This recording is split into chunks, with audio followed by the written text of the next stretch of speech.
Una sa lahat, babae tumuwid naman sa pedestrian lane sa Davao City pero nabundol pa rin at umailalim sa truck. Pero nabuhay. Habang patay naman ang isang binatilyong nadagaran ng truck sa Nueva Ecija. Ang buong detalye ng mga disgrasyang yan, abangan. Magandang gabi, Pilipinas. Sa Frontline tonight. Mga kaalyado ng mga Duterte, maalat ang tugon sa second chance ng Marcos Duterte Uniteam. I will allow VP Sara to address that. Pero kung tatanungin mo kami, ang sagot ay, nek-nek mo! Sa pagpasok ng bagong Kongreso, liderato ng Kamara at Senado, posibleng magbago. May ilang pumuporma na. Duterte Youth Party List, iniakit na sa Korte Suprema ang pagpapaliban ng COMELEC sa kanilang proklamasyon. Umano'y scam hub sa Cebu City, ibinisto ng isang vlogger hacker. Rehabilitasyon ng EDSA sisimulan na sa Hunyo. Samantala, No Contact Apprehension Policy or NCAP ipatutupad muli sa EDSA at C5. At 10,000 piso alok sa mga magpapatuli sa Lapu-Lapu City.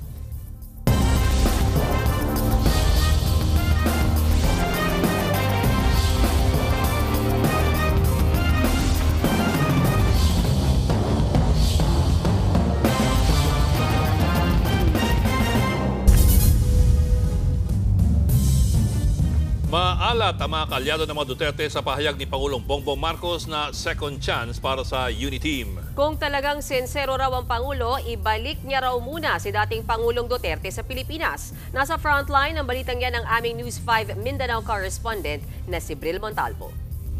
Ako, ayoko ng gulo. Gusto ko makasundo sa lahat ng tao. Marami na akong kaaway. Hindi ko kailangan ng kaaway. Kailangan ko kaibigan. Malinaw ang pahayag ng Pangulo na ayaw niya ng kaaway. Kahit daw iba ang turing sa kanya ng mga Duterte. I'm always open to any approach na alika magtulungan tayo. Diba? Kahit hindi tayo magkasundo sa polisiya. Pero si dating presidential spokesperson Harry Roque, mataray ang naging pahayag na pakikipagbati ng Pangulo.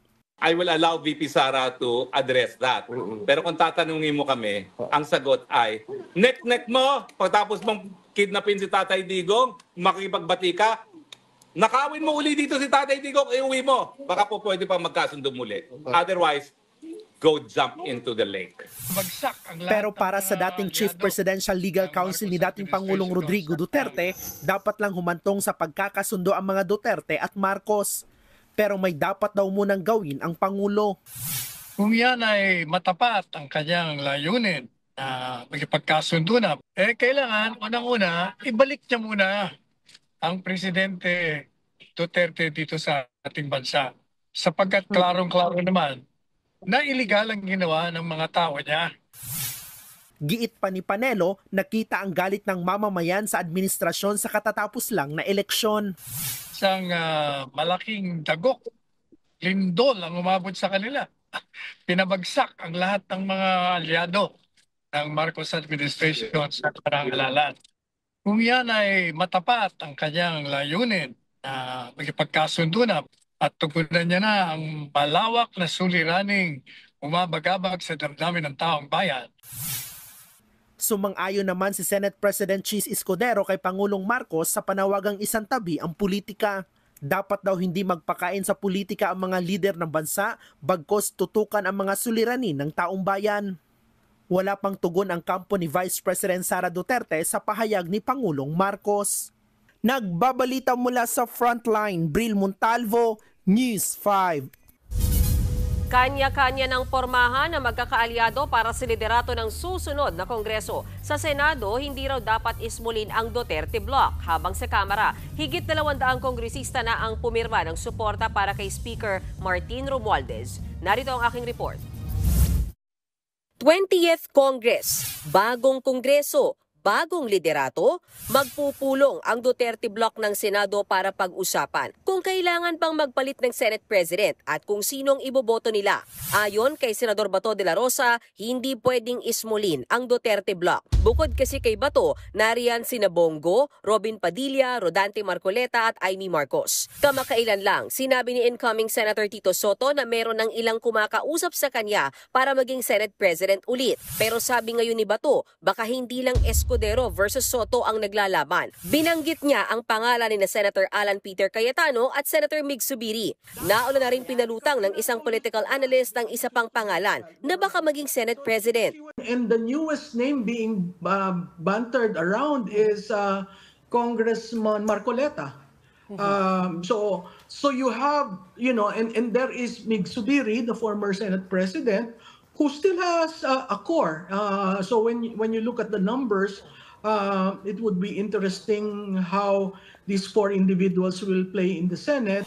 Sa Kamara naman, itinutulak ni VP Sara Duterte ang kapatid niyang si Davao 1st District Representative Paulo Duterte na maging House Speaker para palitan si Speaker Martin Romualdez. Sinabi ko sa kanya, kung hindi ka manalo ng speaker, then kunin mo yung minority. But wala pa siyang sagot. Tiniyak naman ni Ako Bicol Party List Representative Alfredo Garbin na nananatili ang suporta ng major party list groups kay Romualdez. Katunayan, may manifesto of support ng pinirmahan ang 240 na mambabatas. Sa pagbabalik sesyon sa Hulyo, magkakaalaman kung magkakaroon ba ng pagbabago sa liderato ng Kamara at Senado.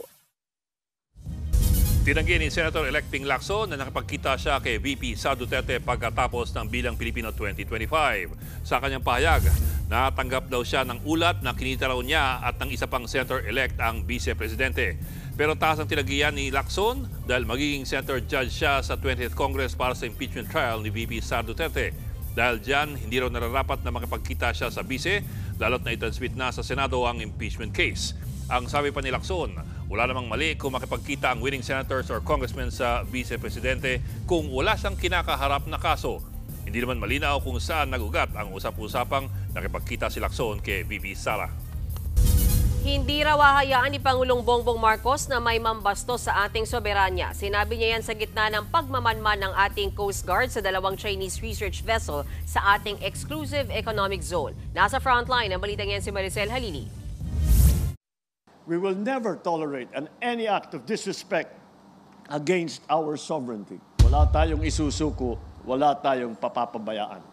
Ito ang sinabi ni Pangulong Bongbong Marcos laban sa aniyay ng babastos sa soberanya ng Pilipinas. Sa kanyang talumpati sa ika-127 anibersaryo ng Philippine Navy, nanindigan si PBBM na patuloy na poprotektahan ang pamahalaan ng ating maritime zones at igagalang ang international law. All of these are aligned with our broader efforts to foster cooperation and to maintain peace, both within our borders and across the region. Nagpasalamat din ang Pangulo sa mga nagpapatrol at nagtatanggol sa ating maritime zone. Habang kayo ay magdamag na nagbabantay sa laot, sa mga baybayin ng ating bansa, nananatiling panatag ang loob ng bawat Pilipino. Pinangunahan din kanina ni PBBM ang pagbibiniyag at pagkomisyon sa BRP Miguel Malvar at BRP Albert Magini sa Naval Operating Base sa Subic, Zambales. Isang guided missile frigate ang BRP Malvar na ipinangalan sa pinakahuling Filipino general na sumuko noong Philippine-American War. Ang BRP Magini naman ay isang fast attack interdiction craft na isa ring missile patrol capable vessel. Tiyempo naman ang pagdalo dyan ni PBBM sa dalawang Chinese research vessel na naispatan ng Philippine Coast Guard sa ating exclusive economic zone.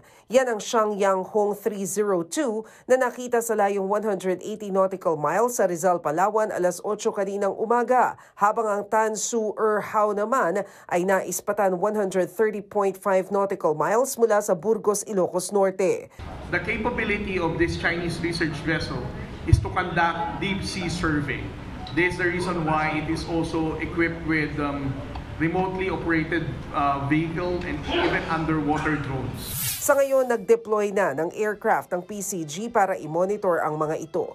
Nagbabalita mula sa frontline, Maricel Halili, News 5. Inakit na ng Duterte Youth Party List sa Korte Suprema ang pagsuspende ng COMELEC sa proklamasyon nila bilang nanalong party list group sa Bilang Pilipino 2025. Muling ginit ng grupo na lumang reklamo na ang pinupukol sa kanila ngayon. Nasa frontline na balitang yan si Mon Gualvez. Mismong si Duterte Youth Chairman Ronald Cardema ang naghain ng petisyon ng kanilang grupo sa Korte Suprema. Humihingi sila ng Temporary Restraining Order o TRO at ng Writ of Preliminary Mandatory Injunction laban sa COMELEC. Kasunod ito ng pagsuspindi ng poll body sa proklamasyon ng Duterte Youth bilang nanalong party list sa Bilang Pilipino 2025. Git ni Cardema, inabuso ng COMELEC ang kapangyarihan nito.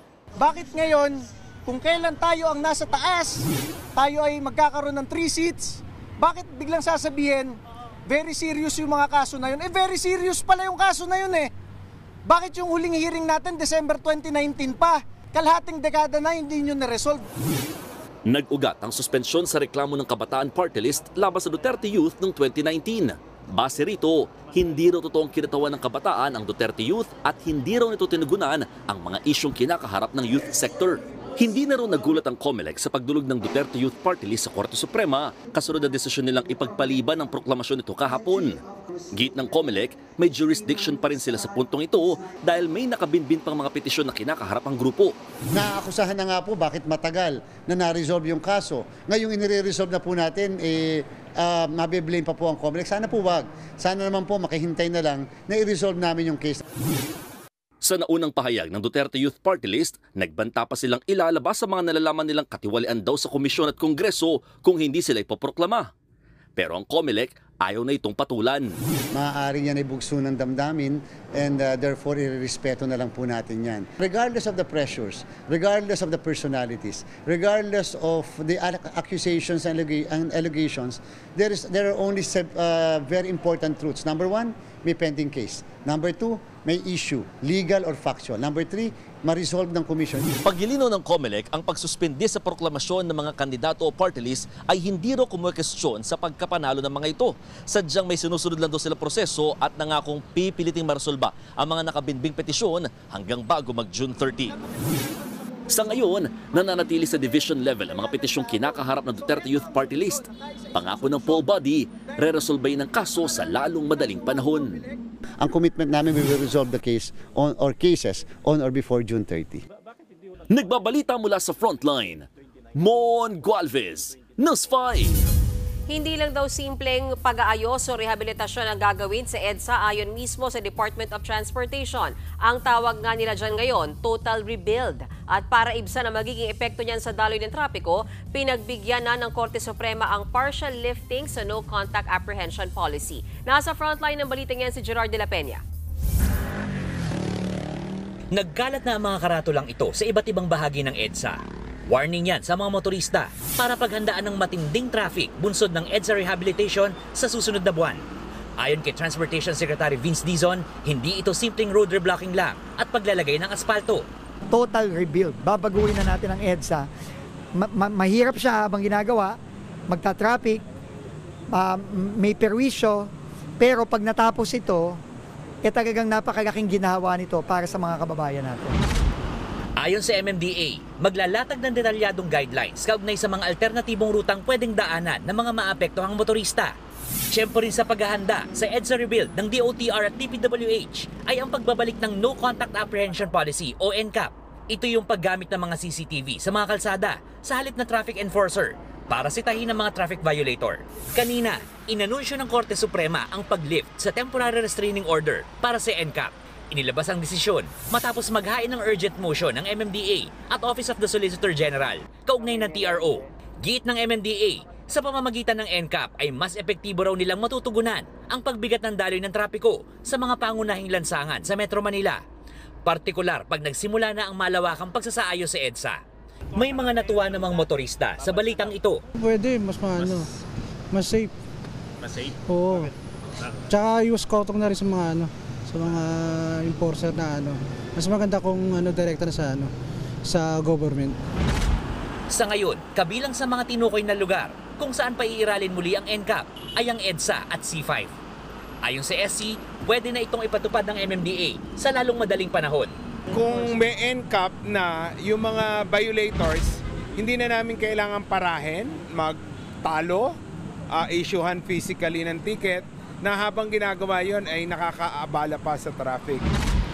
Pero ang ilang motorista, ayaw nang ibalik ang NCAP. Sa palagay ko, mas maganda po kung hindi na ibabalik yung NCAP. Siguro mas maganda kung personal na lang. Personal na lang na titikitan, gano'n. Mas maganda pa rin yung nakakausap tayo ng mga enforcer para pwede rin tayo makiusap sa kanila. Matatanda ang 3 petisyon ng inihain sa Korte Suprema para ipatigil ang NCAP dahil sa kabi-kabilang reklamo. Kabilang dyan ang pagpasa ng multa sa may-ari na sasakyan, imbes na sa pasaway na driver. Bukod sa NCAP, pinalutang din ang ideya na magkaroon ng odd-even scheme sa EDSA. Lahat ng ito, inaasahang mailalatag sa bubuuing traffic management plan ng MMDA bago umpisahan ng EDSA rebuild. Nagbabalita mula sa Frontline, Gerard de la Peña, News 5. Matapos ang 2 linggong magkasunod na rollback, pinatupad na ang malakiang taas presyo sa petrolyo. Halos 2 pisong tinaas ng presyo ng diesel, habang piso at 20 sentimo naman ang dagdag sa kada litro ng gasolina at ng kerosene. Sila tayo makaka-apekto din nito sa presyo ng mga bilihin. Mapipilit na kasi ang mga trucker o ang ilang trucker na magdagdag singil sa delivery ng mga produkto. Ayon po sa Confederation of Truckers Association of the Philippines, posibleng tumaas ng 1,500 pesos kada biyahe ang bayad sa mga truck. Kaya ang hiling nila, awat muna sa oil price hike sa susunod na linggo. Ang nangyayari naman ngayon, di ba, sa atin, pag magro-roll back ka ng 30 cents, 15 cents, tapos bigla ka naman ganito na almost 2 peso, lugi tayo eh. It will contribute dun sa pinakatatakutan natin na inflation rate.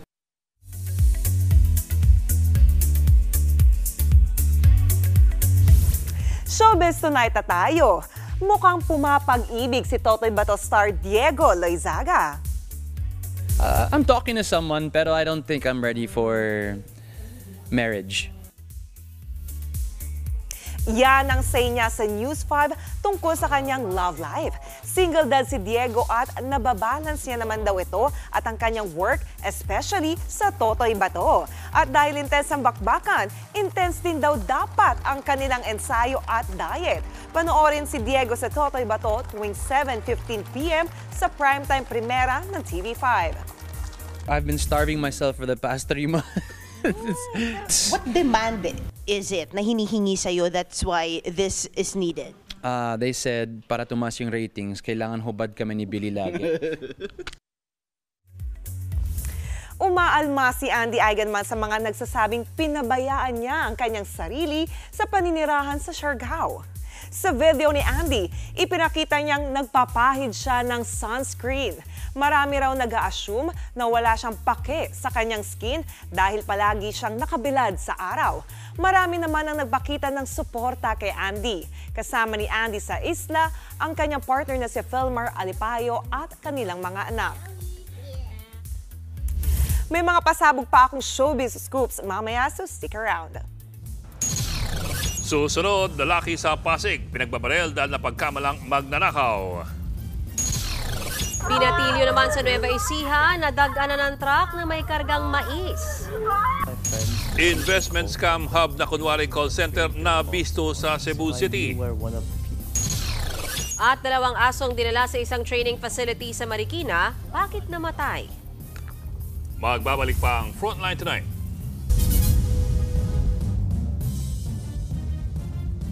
Mga kapatid, Ed Lingao po, nasa Estados Unidos, Canada o saan mang dako ka ng mundo, manatiling may alam at may pakialam sa mga mainit na balita dito sa ating bansa.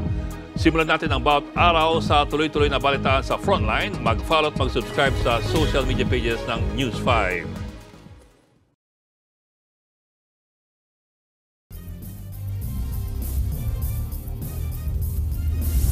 Kuha yan sa Tondo, Manila. Kita na ko po sa motorsiklo ang isang babae.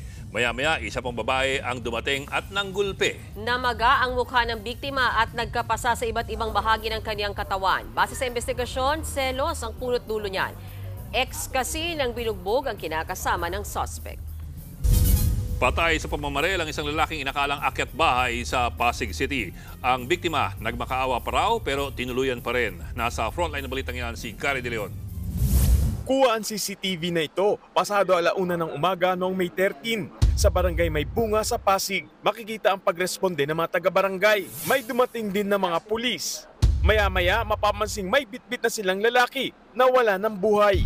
Kinilala ang biktima na si Alvin de la Cruz. Sa investigasyon, pinagbabaril si de la Cruz ng kanyang kapitbahay dahil inakala siyang magnanakaw. Dito sa lugar na to nagtagpo yung may-ari ng bahay at si Alvin na nagbibintang sa kanya na siya raw ay akyat bahay.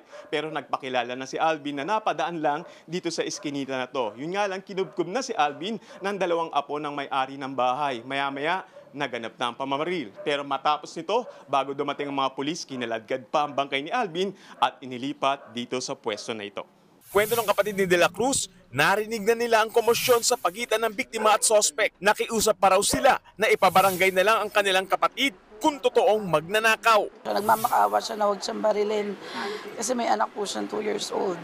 Tumakas ang sospek sakay ng motorsiklo pero agad ding sumuko at inamin ng krimen. Pero depensa raw ng sospek. Naalimpungatan lang daw siya nun. Sabi niya po, nakita daw sa loob ng property, ay galing daw po sa loob ng bahay, pumunta sa bubong, pinabababa niya daw po. Pero sabi po ng mga witness, nasa baba lang si Nano. Nahaharap sa kaso murder at paglabag sa election gun ban at illegal possession of firearms ang suspect. Nagbabalita mula sa Frontline, Gary De Leon, News 5. Pinaghahandaan na ng PNP ang mga gagawin nila sa utos ni Pangulong Marcos na tugisin pati ang small-time drug offenders. Pero pagitiyak ng PNP, bloodless at walang tokhang na magaganap. Nasa Frontline, ng balitang yan si JC Cosico. Kahon-kahon at sako-sako ng illegal na droga ang ipinasok sa incinerator na ito sa isang waste management facility sa 13 Martires City, Cavite. Ilan sa mga yan ang higit 2,000 kilo ng mga shabu, marijuana, ecstasy, cocaine at ketamine. Meron ding mga liquid form ng cocaine, meth at marijuana at mga expired na gamot. Ang lahat ng yan sinunog ng mga tauhan ng Philippine Drug Enforcement Agency sa prosesong thermolysis. Paraan daw nila ito para ipakita sa publiko na hindi na nare-recycle o nagagamit pa ang mga kinumpiskang droga.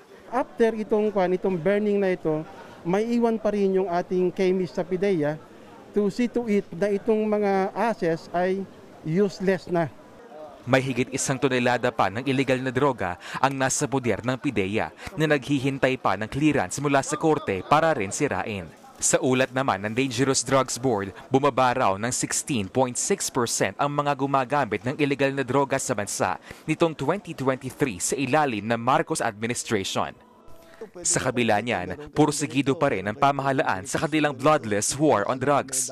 Katunayan, pinaghahandaan na ng PNP ang gagawin nilang aksyon sa direktiba ni Pangulong Bongbong Marcos na hulihin pati yung mga small drug offenders sa lansangan.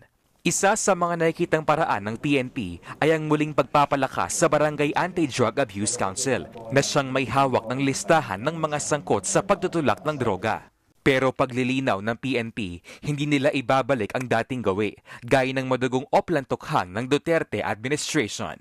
Mananatili pong bloodless ang atin with respect po sa human rights, pero dapat po palakasin pa rin po yung ating operation sa anti-illegal drugs. Nagbabalita mula sa Frontline, JC Cosico, News 5. Posibleng hindi agad masilbi ang warrant of arrest kay Attorney Harry Roque dahil sa kanyang asylum application sa the Netherlands. Ayon kay Justice Chief o DOJ Chief State Counsel Dennis Chan, karaniwang tinatapos muna ang pag-apply ng asylum bago isilbi ang warrant of arrest sa isang refugee sa ibang bansa. Pero nasa gobyerno raw ng the Netherlands kung agad tutugunan ang pagpapa-aresto. Nanghihingi ng asylum si Roque sa paniniwalang biktima raw siya ng political persecution. Dito sa Philippines, yes.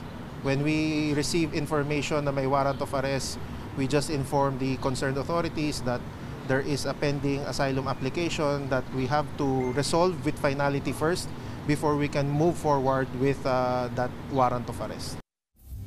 Nakikipagtulungan na rin daw ang DOJ sa Interpol para sa pagpapauwi kay Roque. Naharap si Roque sa kasong qualified human trafficking kaugnay ng operasyon ng Lucky South 99 Pogo Hub sa Porac, Pampanga. We've already triggered the process to request for a red notice from the Interpol, and hopefully, if it's granted to us, it will come out, and we'll see how it goes. Nasawi ang 15 taong gulang na binatilyo matapos madag-anan ng truck na may kargang mais sa Carangla, Nueva Ecija. Base sa investigasyon, nawala ng preno ang truck habang dumadaan sa palusong na bahagi ng kalsada. Ibinangga ng driver ang truck sa concrete barrier sa gilid ng kalsada. Saktong naglalakad sa gilid ang binatilyo ng mahagip ng truck. Bukod sa kanya, sugatan din ang kanyang nanay at kapatid. Mahaharap sa patong-patong na reklamo ang truck driver. Isa pang truck ang nadisgrasya sa Davao City kung saan naipit sa ilalim nito ang isang babae. Nailabas naman ang sugatang biktima at naidala sa ospital. Pauwi na ang babae matapos mamalengke ng makaladkad ng truck habang tumatawid sa pedestrian lane. Depensa ng driver ng truck, hindi niya napansin ang biglang pagtawid ng babae. Posibleng maharap sa reklamong reckless imprudence resulting in physical injury ang driver.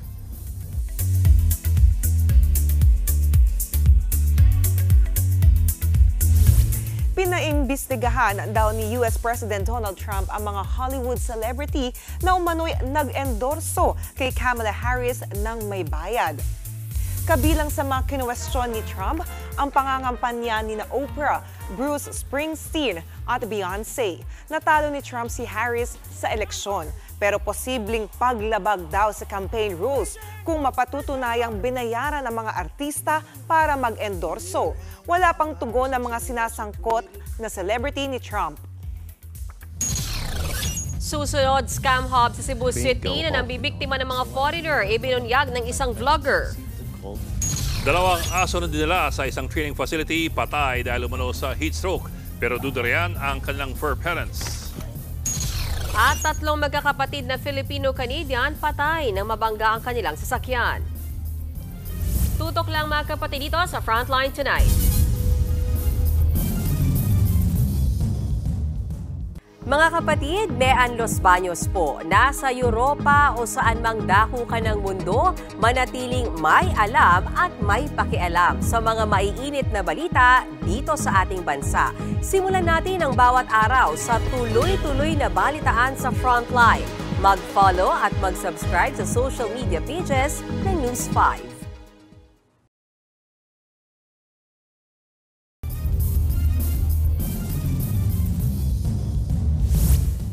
Banggaan ng bus at truck ang nakuhanan kanina sa highway sa Pulangi, Albay. Sa lakas ng impact, UP ang truck.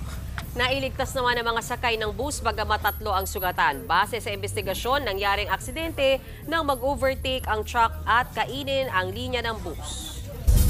Ibinulgar ng isang vlogger hacker ang pugad ng scam hub sa Cebu City. Ang kanilang modus alukin ng mga mabibiktimang dayuhan na sumali sa isang investment scheme. Pero nang salakayan ng mga polis ang kanilang opisina, wala nang nadatnan doon. Nasa frontline ng balita yan si John Aroa. Mukhang ordinaryong call center lang sa unang tingin ang opisinang ito sa Cebu City. Sa video, maririnig pa ang usapan ng isang agent at isang customer. Which part of the world are you calling from? You're asking if where are we calling from, right? Yes. Which part of the world? Oh, basically, we're local here in Abuja. Basically. Capital of Nigeria. Ang video na ito ay mula sa isang vlogger na hacker din. Nagawa niyang mahack ang CCTV na nasabing opisina. At sa loob ng 1 taon niyang pagmamanman, nabisto niyang isa palang investment scam hub ang napasok ng vlogger. This is in regards to your registration with us on Quantum AI, on Bitcoin Code, on how you can learn and how you can make secondary source of income using our software with automated features. Okay, for now, I can't have time to listen. I need your confirmation if you're really interested about this one. If you're interested to earn at least 30 to 40% on a weekly basis. Same with my other clients right now. The market is really, really good. Ayon pa sa vlogger, karamihan sa mga biktima ng scam hub ay mga Amerikano. May mga picture din siya ng mga umano'y scammer na agent. May employer recognition pa sa mga malaki ang nakubra. $68,000 kada buwan o higit 3 milyong piso ang nakukuha ng mga scammer. Sinubukan rin ng vlogger na kontakin ang mga ahensya ng pamahalaan sa Pilipinas pero tanging ang DOJ Cybercrime Division lang ang sumagot. Kanina, nagsagawa ng site inspection ng PNP sa nasabing opisina pero wala na silang inabot ang tao. pero naiwan sa lugar ang mga computer na ginamit sa operasyon na hinihinalang scam hub. Ayon sa PNP, nirintahan lang umano ang nasabing pwesto na nasa second floor ng isang gusali. Marami po, mag-check pa po tayo sa iba't ibang location. Yung mga indicator po ay titignan natin. Yan ang challenge natin kasi ang mga international supposedly complainant is international. Kukuha rin ng cyber warrant ang PNP para mabuksan ng mga computer at iba pa mga gadget sa loob. Sa ngayon, ipinasara muna ng PNP ang opisina habang hinihintay ang warrant. Padadalan din ng show cause order sa nangangasiwa sa gusali. Ipapatawag rin ng PNP ang vlogger na una nagsiwalat ng operasyon ng scam hub sa Cebu. Magkakasa rin ng sariling investigasyon ang Department of Information and Communications Technology. Nagbabalita mula sa Frontline, Janarua, News 5, Visayas. Namatay sa poder ng training facility ang dalawang aso. Heat stroke ang sasabing dahilan ng kanilang pagkamatay, pero duda po riyan ng kanilang fur parents dahil duguan daw ang mga alaga nila. Nasa Frontline na balitang yan si Ian Suyu, exclusive. Ito ang 1-year-old na giant poodle na sina Guanciale at Donkey, parehong fur baby ng magkaibigang pet owners. Pero namatay sila sa dog training facility. Kwento ng fur parents, February 21, nang i-enroll nila sina Donkey at Guanciale at 5 pang aso para sa obedience training na nakita nila online. 2 months daw ang training sa Marikina, pero biglang dinala sa Los Baños ang mga aso. Mas malawak daw yung area and mas fresh daw yung air. Kasi daw dito sa Manila, mainit, mas masikip. Nagdaan ng Abril at Mayo, hindi raw ibinalik sa kanila ang mga alaga. Hanggang sa noong Miyerkules, ang sabi sa kanila, namatay sa heat stroke sina Donkey at Guanciale. Pinadalhan pa sila ng video na nakasako na ang kanilang fur babies. Ang malala pa, inilibing na ang mga aso. Sa itsura rin daw ni na Donkey at Guanciale, mukhang hindi naman heat stroke ang kinamatay nila. Nakita ko na punong-puno siya ng blood and wala na siyang nose. Wala na yung niya, 'di ba? Snout niya. Wala na, hindi siya heat stroke. Kahit hindi nila aminin yun. Alam namin, picture pa lang, alam namin yun na pinatay siya. Pinuntahan ng News 5 ang training facility sa Marikina. Ito yung bagong address ng dog training facility. Kasi kanina napuntahan tayo pero yung lugar na naabutan natin bodega na lamang yon. At ito nga yung itinuro ng mga kapitbahay na bagong address. Pero sinubukan natin kumatok din sa gate at nakailang doorbells na rin tayo pero wala pa ring sumasagot mula sa kanila. Nakikipagtulungan na ang pet owners sa Philippine Animal Welfare Society para suriin ang mga labi ng mga aso. Babala ng Animal Kingdom Foundation, posibleng maharap sa paglabag sa Animal Welfare Act ang pamunuan ng training facility. The Animal Welfare Act prohibits or mentions as one of the prohibited act that failure to provide adequate care, sustenance, or shelter. The environment kung saan po dapat nilagak at dinadala yung mga aso. Nagbabalita mula sa Frontline, Ian Suyu, News 5.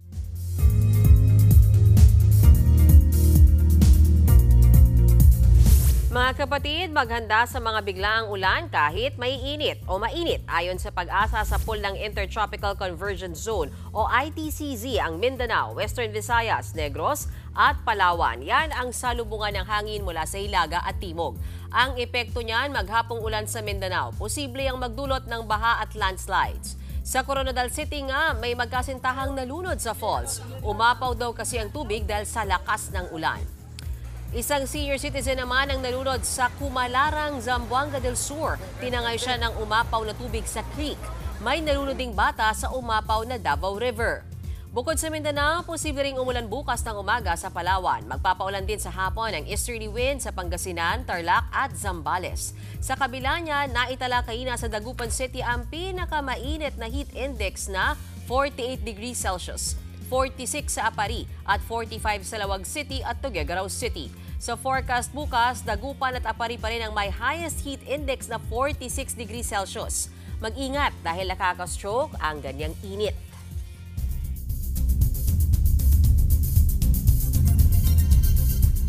Nasawi ang 3 Filipino-Canadians na magkakapatid matapos mabangga ang sinasakyan nilang minivan sa Toronto, Canada.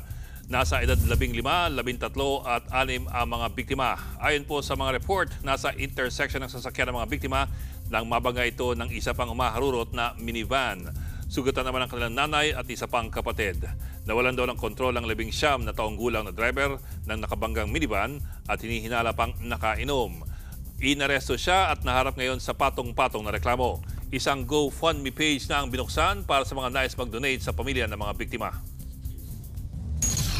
Abangan, mga edad 20 pataas na nagpatuli sa Lapu-Lapu City, Cebu, may 10,000 pisong instant cash. At K-pop group na SHINee may album bilang tribute sa namayapang member nilang si Jonghyun. Tuloy-tuloy ang balitaan dito sa Frontline Tonight. Mga kapatid, Ed Lingao po, nasa Estados Unidos, Canada o saan mang dako ka ng mundo, manatiling may alam at may pakialam sa mga mainit na balita dito sa ating bansa. Simulan natin ang bawat araw sa tuloy-tuloy na balitaan sa Frontline. Mag-follow at mag-subscribe sa social media pages ng News 5.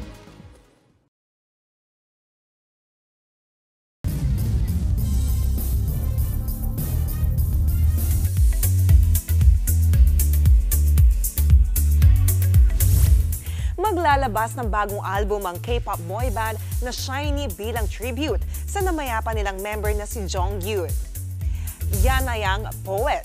Hango ang title ng album sa ikalawang studio album ng dating member na nirelease noong 2018. Taong 2017 nang mamaalam si Jonghyun sa edad na 27. Ito na ang first comeback ng Princess of K-pop as a full group mula nang matapos ang mandatory military service ng mga member last 2023. Available na for pre-order ang upcoming nilang album na Poet. Narito naman ang mga bibisita sa Pilipinas. Kabilang dyan ang magbabalik sa bansa na K-pop group na Highlight o Beast. Para yan sa kanilang Ride or Die Asia Tour. Sa August 23 ang schedule sa Manila. Wala pang detalye kung saan ang venue. Samantala, bibisita rin dito ang Korean superstar na si So In-guk. Kabilang ang Pilipinas sa stops ng kanyang Heart Cookie Fan Meet. No further details pa kung kailan at saan ang venue kaya abang-abang muna. At yan ang latest and hottest sa Frontline Showbiz tonight. Ako si Jani Alipon. Happy Tuesday, mga kapatid.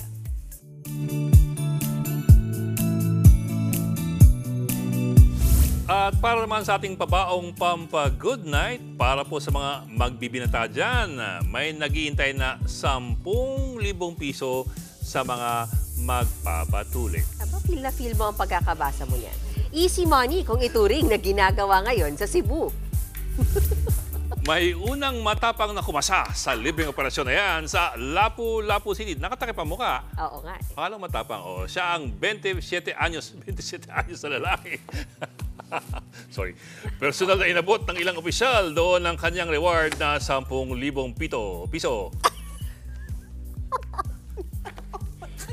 Mabilis naman kumalat ang balita. Agad yang sinundan ng isa pang lalaki. Paalala ng LGU, 20 years old pataas lang ang may reward. Pangihikayat yan na huwag mahiya at huwag matakot. Ayan ha. Ayan ha. Kayo, marami sa inyong higit 20 na rito.